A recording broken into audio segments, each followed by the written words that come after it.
మనం ఒక పనిని బాగా చాలా కష్టపడి చేస్తుంటాం, కానీ అక్కడ మనం అనుకున్నంత రిజల్ట్ రావడం లేదు అంటే మనం ఇంకా ఏదో చేయాలి, మనం ఆ పనిని సరి అయిన క్రమంలో చేయట్లేదు, ఏదో అక్కడ మిస్ అవుతుంది.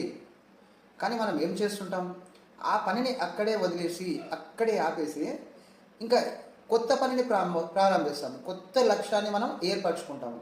ఇక్కడ మార్చాల్సింది లక్ష్యం కాదండి, దాని యొక్క ప్రాసెస్ మార్చాలి, దాని యొక్క స్ట్రాటజీ మార్చాలి, ఇంకా వేరే విధంగా ప్రయత్నం చేయాలి. మనం గమ్యాన్ని మారుస్తుంటాం, మనం గమ్యాన్ని మార్చొద్దు, దాని యొక్క గమనాన్ని మార్చాలి. అప్పుడు మనకు అక్కడ ఫలితం అనేది రావడం జరుగుతుంది. ఈ మార్గంలో మనకు రిజల్ట్ రాలేదా, ఏదో కొత్త మార్గంలో ట్రై చేయి, ఇంకేదో ప్రయత్నం చెయ్యి, అక్కడ తప్పకుండా రిజల్ట్ వస్తుంది. ఇక్కడ గోల్ మారవకు, గోల్ అనేది ఆపేయొద్దు. ఈ వీడియో నచ్చితే లైక్ చేయండి, షేర్ చేయండి, సబ్స్క్రైబ్ చేయండి. Thank you.